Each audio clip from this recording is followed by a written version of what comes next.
एबाकसमा गुणान गर्ने तरिका advance technique and exercises episode number 3 5वटा एपिसोड लिएर आउनेछु जहाँ गुणान गर्दाखेरिमा जति पनि अप्ठ्यारा जति पनि असजिला क्वेसनहरू हुन्छन् त्यसलाई समेटेर मैले 5वटा एपिसोड बनाएको छु।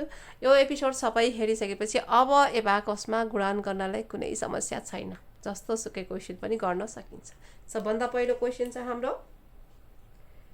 960 लाई 105 ले गुणान गरेर हेरौँ। बेसिक नेम थाहा छ होला हजुरलाई, यदि बिर्सिसक्नुभयो भने गएर चाहिँ नि एकचोटि बेसिक नेमको रुल चाहिँ नि एकचोटि हेर्नुहोस् हैन। पटक्कै एबाकस केही पनि छैन भने यहीँबाट सुरु गर्छु भनेर पटक्कै नगर्नुहोस्, किनभने गुणान भनेको एकदमै गाह्रो छ। गुणान गर्नको लागि एबाकसमा सबै टेक्निकहरू लगाएर जोडघटाउ गर्न जान्नुपर्ने हुन्छ र मल्टिप्लिकेसनको टेबल 1 देखि 9 सम्मको आउनुपर्ने हुन्छ। त्यसकारणले यहाँबाट सुरु गर्नु एकदमै गलत हुन्छ। एकचोटि हेर्नुहोस्, मन पर्यो भने सुरुबाट सुरु गर्नु होला, ठिक छ। र हामीसँग छ 6वटा सङ्ख्या, यो हो चिन्ह लगाएको रड 1 2 3 4 5 छ। यहाँबाट सुरु गरौँ। 9 एकाने 0 9 भन्ने, यसमा 9 चढाउने, 0 10 को स्थानमा 9 1 को स्थानमा, यो देखाएको रड हुन्छ 10 को स्थान। अब एउटा सकिए पछाडि हामीले रड चेन्ज गर्नुपर्ने हुन्छ। 9 0 को 0 केही गर्नु परेन, रड चेन्ज गर्न बिर्सिनु भएन। 9 5 4 5 45 यसरी चढ्यो। 9 को काम सकियो। अब 5वटा सङ्ख्या छ 1 2 3 4 5, यहाँबाट सुरु गरौँ। 6 एकाने 0 6, अब यसमा 6 चढाउने हो।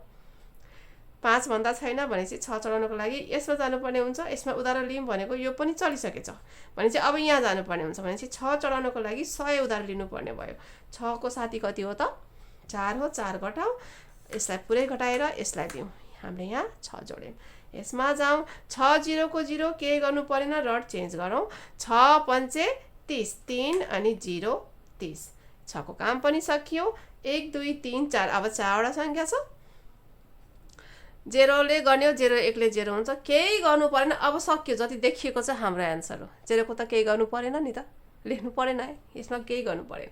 भनेपछि 1 0 0 8 0 0 हाम्रो एन्सर हुन्छ। अर्को क्वेसनमा जाउँ।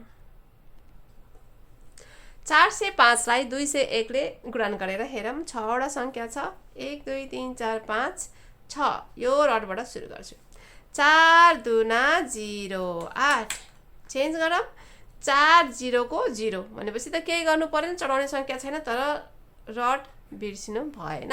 4 एकाने 0 4 भने 4 यहाँ चढाउने, 4 को काम सकियो। अब 0 छ, अब 0 ले त जे गरे पनि 0 आउँछ, केही गर्नु परेन। 0 को काम पनि यत्तिकै सकाइदिनुहोस्। अब 5 मा जानुहोस्। 5 भनेपछि 1 2 3 4वटा सङ्ख्या भयो। 1 2 3 4, यहाँबाट चढाउन सुरु गरौँ।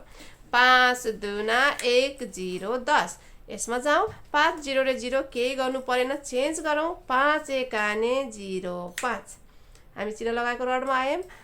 यहाँको डिजिट पनि सकियो। अब जति देखिन्छ हाम्रो एन्सर हुन्छ, यो हो 8 1 4 0 5। स्क्रिनमा केही प्रश्नहरू छन्, त्यसलाई गरेर हेर्नुहोस्।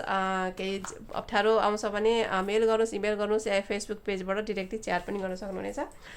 फेसबुक पेजलाई फलो गर्नुहोस्, त्यहाँबाट चाहिँ डिरेक्ट च्याट गर्न मिल्छ। र कन्टेन्टहरू चाहिँ चाँडै नै म त्यसमा पोस्ट गर्ने कोसिसमा छु।